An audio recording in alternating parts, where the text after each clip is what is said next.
할렐루야.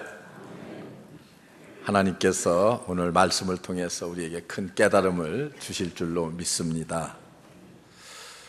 요나서를 읽어가다 보면은 사람이라고 하는 것이 도대체 어떤 존재인가, 요나서를 통해서 극명하게 우리에게 보여주고 있습니다. 또한 반면 하나님은 어떤 분이신가 아주 선명하게 우리에게 보여주는 내용이 요나서에 나오고 있습니다. 1절의 말씀을 보면 이렇게 시작합니다. 요나가 심히 싫어하고 노하여. 어떤 성경에 보면은 아주 싫어하고 불쾌하면서 노했다고 이렇게 번역을 해놓고 있습니다. 3장을 통해서 요나가 신앙의 절정의 모습을 보이다가 4장에 오면서 너무나 아주 당혹스럽게 요나가 변화되어 있는 모습을 보면서 인간은 도대체 어디까지 변화되는 것인가 하는 그런 마음이 들지 않을 수 없습니다. 하나님 앞에 회개하고 하나님을 기쁘시게 하는 삶으로 변화받은 이 요나, 담대히 가서 복음을 전파하고 복음의 아름다운 열매가 맺혀지기 시작하는 그 순간에 니느웨 성이 구원받는 역사가 일어나니까 오히려 이제는 요나가 너무 싫어하고 분노하기까지 했다고 성경은 기록하고 있습니다. 여기에서 우리는 요나의 또 다른 면모를 보게 됩니다. 이 요나를 보면서 인간은 잘 나가는 것 같다가도 한 번 넘어질 때 보면은 순식간에 넘어져 버리고 마는 존재라고 하는 것을 요나를 통해서 볼 수 있습니다. 저 베드로가 물 위를 걸을 때는 기적의 능력을 보이는 것처럼 보이다가 한순간에 걷던 물속으로 빠져들어가는 존재가 바로 인간의 모습입니다. 어제는 교훈을 받고 그리고 오늘은 또 금세 그 교훈을 잊어버리고 마는 것, 순종하면은 복된 삶인 줄 잘 알고 있다가도 얼마 못 가서 불순종의 본색을 드러내는 것이 우리 인간의 모습입니다. 육신을 입고 사는 날 동안 하나님께서 내게 주신 하나님의 귀한 성품들이 있습니다. 내가 주님 앞에 나와서 회개하고 하나님의 은혜를 사모하며 하나님의 뜻대로 살려고 노력하는 내가 있고, 그리고 내 속에 또 하나 정말 옛날의 성품을 아직도 버리지 못하고 가지고 있어서 우리 인간이 마치 시계추와 같이 어느 날은 하나님의 뜻을 따른다고 하고 어느 날은 내 뜻과 내 주장대로 내 악한 옛 성품을 따라서 왔다 갔다 하는 그런 인생을 우리들이 살고 있지는 않습니까? 사도 바울과 같은 위대한 사도도요, 로마서 7장을 보면은 이런 문제를 놓고 아주 갈등을 겪으며 고민하고 있습니다. 내 마음속에 선과 악이 공존하는도다. 오라 나는 곤고한 사람이로다. 이 사망의 몸에서 나를 누가 건져내랴 탄식합니다. 인간의 모습이 그렇습니다. 오늘 말씀 보세요. 이것은 요나의 모습일 뿐만이 아니라 오늘을 살아가는 우리들의 모습이 될 수도 있습니다. 오늘 말씀을 보면서 인간이 가지고 있는 이런 문제점들, 어떤 문제점들을 안고 있고 어떤 것들을 우리가 버려야지만이 진정한 신앙의 승리자들이 될 수 있는 것인가?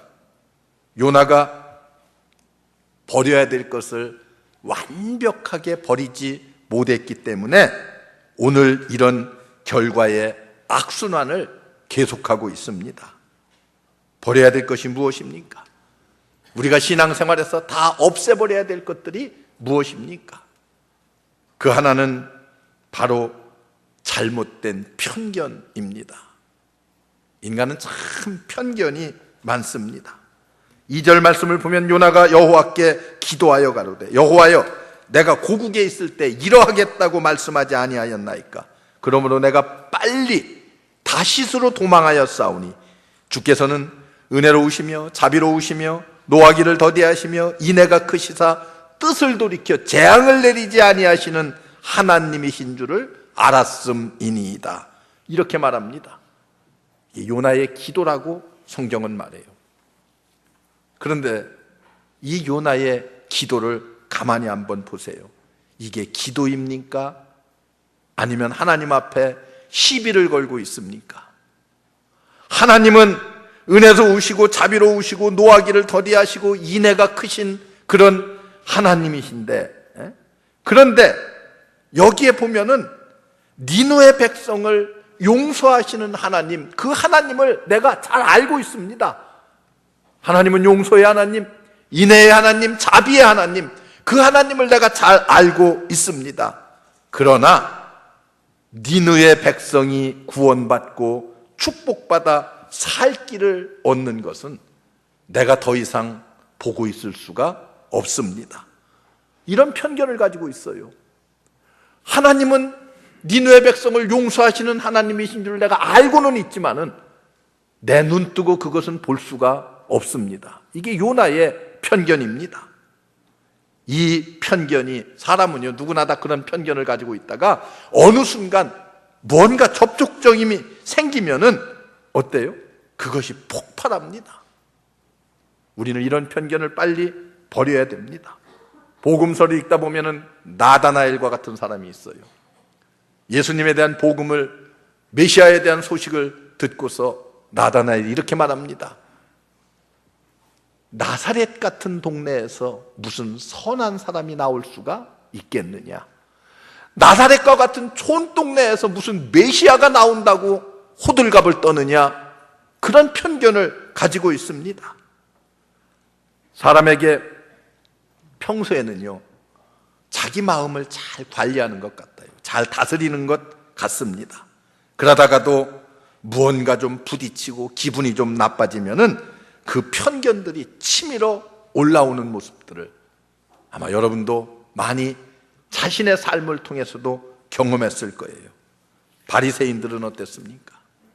사마리아 사람들을 경멸했습니다. 그런 편견을 가지고 있었어요. 인간은 참 편견이 많습니다. 심리학적으로 우리는 이런 것을 마치 흑백 논리라는 말로 표현합니다. 내게 좋은 사람은 무조건 다 좋고 내게 나쁘게 하는 사람은 무조건 다 나쁘다고 생각합니다. 이런 생각 구조가 우리 인간의 삶 속에 있습니다.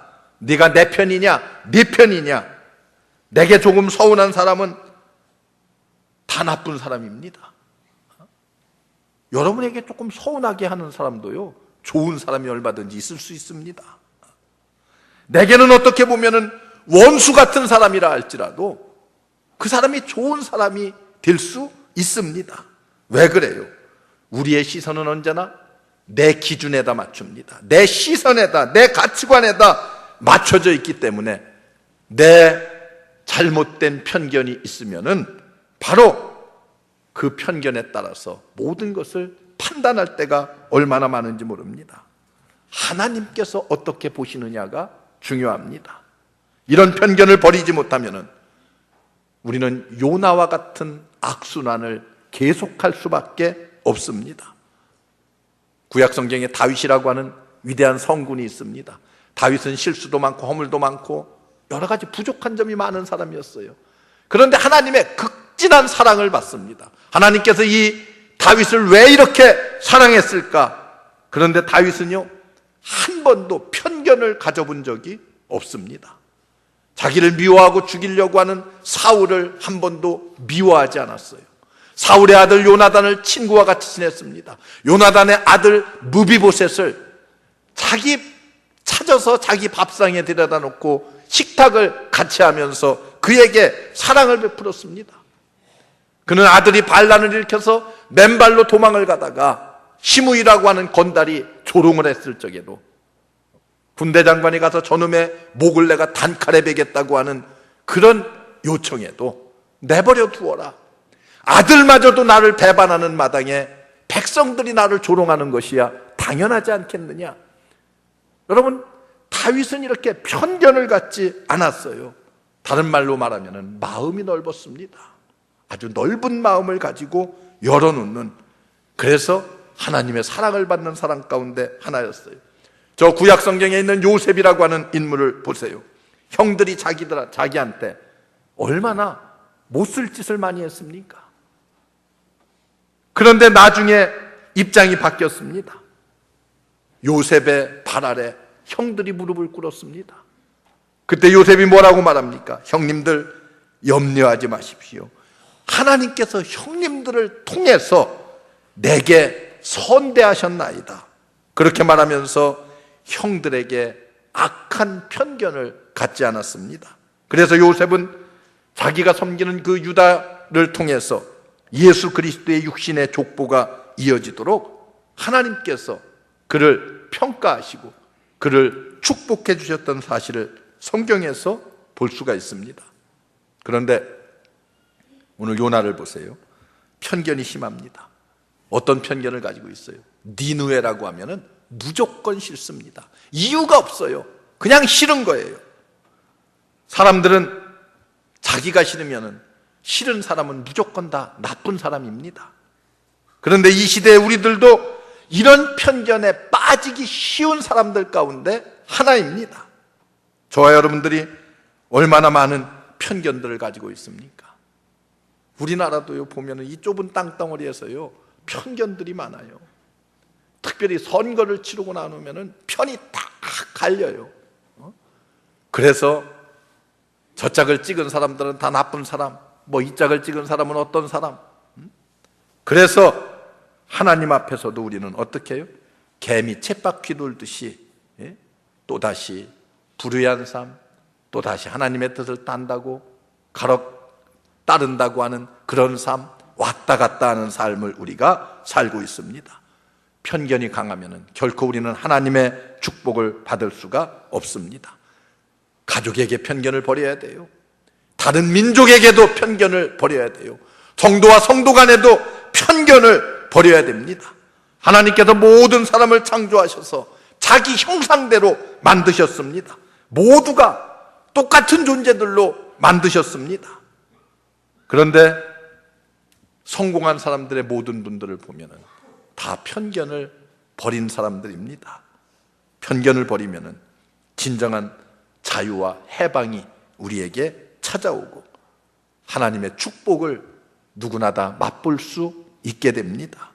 사랑하는 성도 여러분, 우리 속에 아주 굳게 닫혀져 있는 편견의 문을 좀 활짝 열어젖히는 그런 축복의 시간이 되시기를 주의 이름으로 축원합니다. 또 우리가 버려야 될 것이 있어요. 우리 속에 있는 나 자신입니다. 자아요. 또 다른 나의 모습을 버려야 됩니다. 오늘 3절의 말씀을 보세요. 여호와여 원컨대 이제 내 생명을 취하소서. 사는 것보다 죽는 것이 나음이니이다. 이게 요나의 기도입니다. 아니, 이걸 기도라고 하고 있어요. 하나님, 내가 나 자신은 죽을 수 없으니까 하나님이 대신 좀 나를 죽여주십시오. 왜 이렇게 죽여달라고 말합니까? 죽여달라고 하는 데는 이유가 있습니다. 그게 뭐예요? 정말 사도 바울과 같이 날마다 내가 하나님 앞에 죽노라 하는 그런 마음을 가지고 자기 자신의 악한 감정을 죽이려는 그런 마음이 아니에요. 여기 요나가 말하고 있는 것은 무엇입니까? 가장 큰 문제는요, 내가 싫어하는 저 니느웨 백성이 구원받는 꼴을 내가 못 보겠습니다. 하나님, 차라리 내가 그 꼴을 보느니 나를 좀 죽여주십시오. 이렇게 기도하고 있습니다. 어떻습니까? 물고기 뱃속에서 하나님 앞에 처절하게 엎드려 회개하며 기도하던 요나, 그때는 자아를 잘 죽였습니다. 그러나 그러고 나서 하나님의 축복을 마음껏 누리고 사장에 다시 돌아와서 자기 자신의 마음속에 있는 자아가 되살아나고 나니까 자기의 그 강한 고집, 자기의 그 잘못된 편견, 주관, 이런 것들이 그의 마음을 가득 채우고 나니까 다른 사람의 말은 마음에 들어오지가 않습니다. 하나님의 음성도 들리지가 않습니다. 여러분, 이것이 인간의 모습입니다. 내 자아의 문제, 내 신앙이 하나님 중심으로 살고 있는가 아니면은 내 중심으로 살고 있는가를 보면은 판가름 날 수가 있습니다.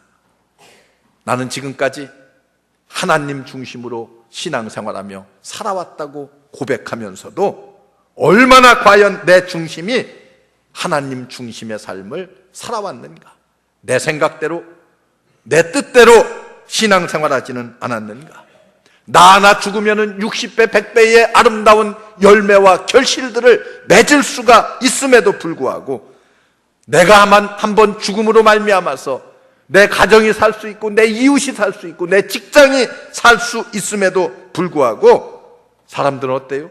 자기의 고집을 버리지 못합니다. 내 자아를 죽이지 못합니다. 그래서 내 자아가 살아나기 시작하니까 어떻게 됐어요? 요나가 자기 고집대로 갈 적에는요, 하나님의 명령을 어기고 자기 고집대로 갈 적에는 수많은 사람들이 고통을 겪었어요. 아픔을 겪고 풍랑 가운데 죽음의 고비를 넘겼습니다. 그러나 자아를 죽이고 하나님 앞에 엎드렸을 적에는 많은 사람들이 다 구원을 얻고 행복한 삶을 누릴 수 있게 되었습니다. 오늘 4절을 보세요. 여호와께서 이르시되 너의 성냄이 어찌 합당하냐. 아주 부드러운 음성으로 하나님께서 그렇게 말씀하십니다. 내가 도대체 왜 화를 내고 있느냐? 하나님께서 그렇게 묻습니다. 여기 분명하게 듣는 하나님의 음성이, 우리에게 들려주시는 음성이 있습니다. 내가 분냄이 어쩌미뇨? 정당하다고 생각하느냐? 그렇게 묻는 거예요. 대부분의 우리의 분노가 정당하지 못하기 때문에 그렇습니다. 왜 사람들은 분노합니까? 대부분은 미움 때문에 그래요. 아니면은 이기심 때문에 나오는 분노입니다. 때로는 오해 때문에 찾아오는 분노들이 많습니다. 그래서 하나님께서 내가 분냄이 어쩌미냐, 내가 화를 내는 것이 내 앞에서 정당하다고 생각하느냐, 오해나 자존심이나 아니면은 미움에서 이기심에서 나오는 분노가 아니냐, 하나님께서 요나에게 그렇게 묻고 있습니다. 우리는 이 마음 속에 또 다른 내 자신을 버려야만 합니다. 그리고 이 자아를 버림으로 이제는 우리의 신앙이 내 중심에서 하나님 중심으로, 그런 신앙으로 바뀌어질 수 있기를 주의 이름으로 축원합니다. 이걸 우리가 버려야 돼요. 버리지 못하는 것 중에 하나. 또 하나가 있습니다. 우리의 신앙생활에서 버려야 될 문제점은 바로 잘못된 가치관입니다. 5절의 말씀을 보세요. 요나가 성에 나가서 그 성 동편에 앉되 거기서 자기를 위하여 초막을 짓고 그 그늘 아래 앉아서 성읍이 어떻게 되는 것을 보려 하니라. 다시 말하면은 저 성 밖에 가서 초막을 하나 지어놓고요, 그 성읍에서, 그 성 밖에서 성을 바라보면서 야, 이 성이 어떻게 될 것인가. 하나님께서 40일이 지나면은 이 성이 망할 것이라고 했는데 망하려나? 이렇게 하고, 자기가 가서 복음을 전해서 다 회개하게 만들어 놓고서는 또 뒤로 와서는 아이고 저놈은 구원받으면 안 되는데, 망해야 되는데, 이런 생각을 요나가 가지고 있습니다. 얼마나 고약한 심보예요. 아주 심보가 고약하기 이를 데 없습니다. 하나님이 뜻을 돌이켜 재앙을 내리지 않기로 하셨음에도 불구하고 사람이 한번 잘못된 마음을 가지면은, 가치관을 가지면은 마음이 열릴 수가 없습니다. 꽉 닫혀서 요나와 같은 마음을 가질 수밖에 없습니다. 우리는 가족과 가족 간에도, 개인과 개인 간에도, 민족과 민족 간에도, 교회와 교회 사이에도 언제 저들에게 불행이 닥칠까? 요나와 같이 초막을 지어놓고 저놈 언제 망하나 보자, 이렇게 지켜보고 있는 내가 아닌지를 여러분들이 한번 되돌아봐야 됩니다. 남에게 해가 되고 남에게 불행이 임하기를 기다리는 마음 가지고 있으면 그런 사람을 결코 하나님께서 쓰신 적이 없습니다. 오히려 우리는 초막을 지어놓고 다른 남의 가정이, 다른 교회가, 또 내가 싫어하는 사람이 잘 되기를, 그렇게 비는 기도를 하나님께 드린다고 하면은 하나님께서 아마 우리의 삶을 놀랍게 축복하실 거예요. 그렇게 기도하는 자를 하나님께서 들어쓰십니다. 남에게 해가 되고 남 안 되기를 기다리는 사람은요, 남을 향해서 그런 마음이 스쳐 지나간다 할지라도, 여러분들의 마음에 단 1초라도 그런 마음이 스쳐 지나가면은 빨리 정신을 차리고 그런 마음을 버리셔야 됩니다. 그것이 내 마음에 자리 잡지 못하도록 여러분들이 정신을 차려야 돼요. 이렇게 정신 차리지 못하는 요나를 향해서 하나님께서 6절로 9절의 말씀을 보니까 하나님께서 그를 교육하기 시작합니다. 하나님께서 요나를 훈련시키고 교육시키는데 어떤 교육을 시킵니까? 박넝쿨을 통해서 시청각 교육을 시킵니다. 박넝쿨 하나를 하나님께서 키웠어요. 그리고 요나가 있는 머리 위를 그늘을 지게 했습니다. 팔레스타인의 뜨거운 태양볕 아래 박넝쿨이 그늘을 지게 해서 시원했습니다. 그랬더니 요나가 박넝쿨로 인하여 심히 기뻐하니라, 그렇게 말해요. 박넝쿨로 인해서 심히 기뻐했어요. 그런데 하나님께서 그 밤에 벌레를 하나 준비해서 박넝쿨을 잘라버렸습니다. 마르게 했어요. 뜨거운 동풍을 불게 해서 다 말라서 이제는 햇빛을 가리우지 못하게 했습니다. 그랬더니 8절에 보시면은 화가 나서 또 요나가 이렇게 말합니다. 하나님, 죽여주세요. 사는 것보다 죽는 것이 내게 낫나이다. 그냥 오늘 말씀 보면은요, 3번씩이나 툭 하면 하나님 나 죽여주세요. 이게 그냥 아주 입버릇처럼 되어 있어요.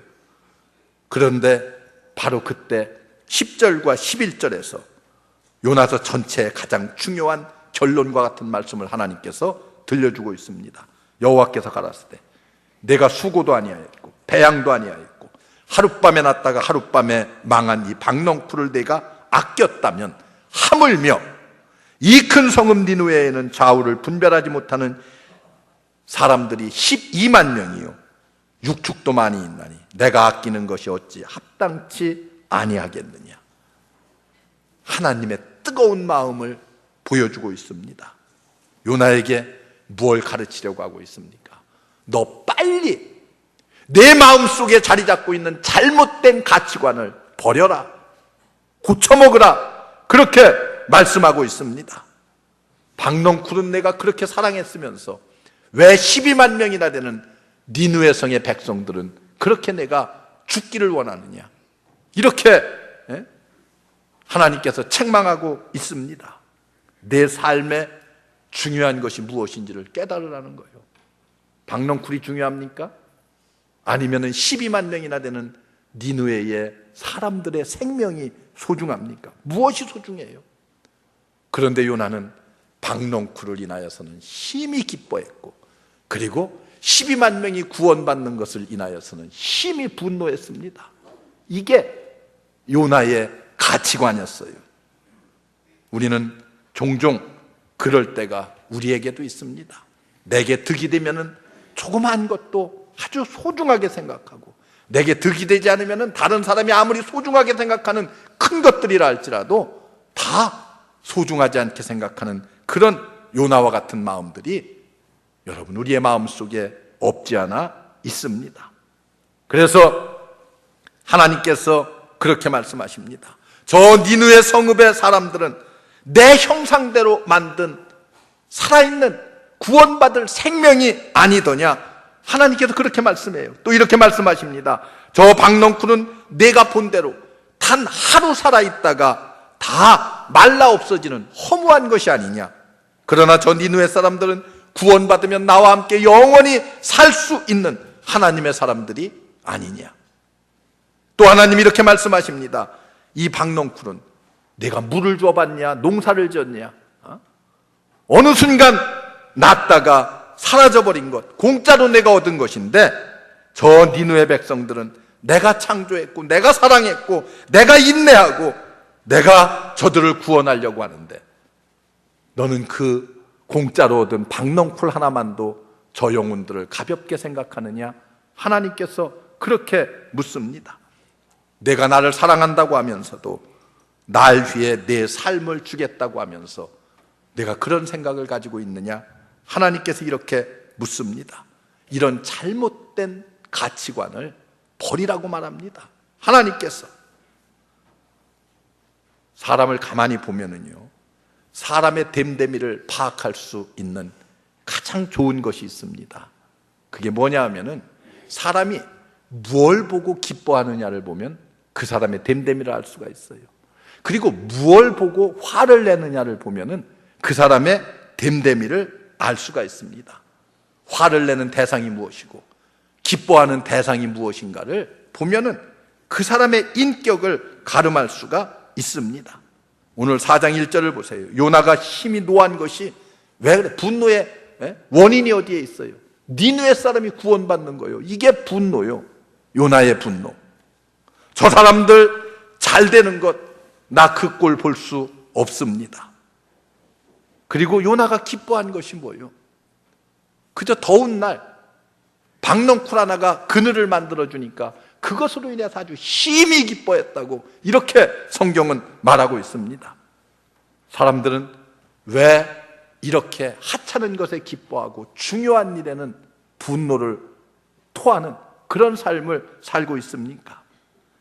자기중심적인 자기 생각에 자기 가치관에 얽매여 사는 사람들의 모습입니다. 믿는 사람들은 이런 이기적인 차원에서 빨리 벽을 깨고 나와야 됩니다. 그래서 요나처럼 신앙생활하면 진정한 마음에 평안이 없어요. 기쁨이 없어요. 요나가 계속 분노하고 있잖아요. 평안이 찾아오질 않아요.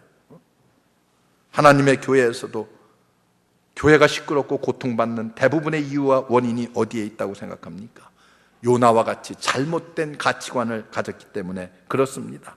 이 박넝쿨로부터 우리를 빨리 깨뜨리고 벗어나지 않으면 하나님께서 우리에게도 무서운 책망으로 우리에게 말씀하실 거예요. 여러분, 사람이요, 철이 들었다는 말을 합니다. 언제 사람들은 철이 들었다는 말을 하는지 아세요? 아이들이요, 어려서는 다 자기중심이에요. 장난감도 제 것만 알지요. 먹는 것도 제 것만 압니다. 그러다가 애가 조금 커가면서 이제 동생도 챙길 줄을 알아요. 어디서 누가 뭘 주면 동생하고 나눠 먹을 줄도 알아요. 형도 생각할 줄을 알아요. 부모도 생각할 줄을 알아요. 그러면 어른들이 아이고 이놈이 이제 철이 들어가는구나 그렇게 말하는 것을 여러분들 자주 듣고 여러분들이 보고 깨닫잖아요. 우리의 신앙생활에도 철이 좀 들어야 됩니다. 남편들도 철이 좀 들어야 부인이 얼마나 귀한 줄을 알게 돼요. 부인들도 철이 들어야 남편의 소중함을 알게 됩니다. 철이 든 신앙이라고 하는 것이 무엇입니까? 내 중심으로 신앙생활하던 삶에서 이제는 뭐예요? 하나님 중심의 신앙생활을 하는 거예요. 우리의 눈을 넓히고 마음을 넓혀서 하나님께서 독생자 예수 그리스도를 주시기까지 우리를 사랑하고 인류를 사랑하시는 그 사랑의 마음이 우리의 마음속에 차고 넘쳐야 됩니다. 그래서 내 사랑이 내 가족을 넘어서서 이웃으로 교회로 저 바다 건너 나와 아무런 상관이 없는 민족이라 할지라도 그들을 위해서 눈물 흘리며 애타게 그들의 구원을 갈망하는 그런 사랑으로 느껴질 수 있을 때에 그때에 비로소 하나님의 심정을 우리는 이해할 수가 있게 됩니다. 내가 저들을 사랑한다. 너는 저들을 박넝쿨만도 못하게 생각하느냐? 초대 유대인들은 유대인들만을 위한 교회를 세웠습니다. 그런데 예수님의 제자들과 사도들이 나아가서 이방인의 세계까지 확대해서 이방인을 위한 교회들을 세워가기 시작했습니다. 우리 주님은 우리에게 여전히 말씀하십니다. 내 원수까지라도 모아서 내 백성을 만들고 그곳에 내 교회를 세워라. 이게 우리 주님의 명령입니다. 주님의 생각입니다. 이 요나서를 여러분들이 보면서 나의 잘못된 편견, 나의 잘못된 고집, 아집, 이기심, 그리고 나의 잘못된 가치관을 완전히 버리고 이제는 하나님의 심정을 가지고 하나님 중심으로 하나님의 선교에 동참할 수 있는 여러분들 되시기를 주의 이름으로 축원합니다. 기도하겠습니다. 은혜로우신 하나님 감사합니다. 우리를 불러주시고 우리에게 은혜 주시어서 하나님의 가치관을 가지고 하나님 중심으로 살 수 있도록 능력을 주시고 은혜를 더하여 주시옵소서. 우리 모든 성도들의 심령을 주님이 일일이 붙잡아 주시고 하나님의 선교에 동참하는 성숙한 가치관을 가지고 살 수 있도록 인도해 주옵소서. 예수님의 이름으로 간절히 기도하옵나이다. 아멘.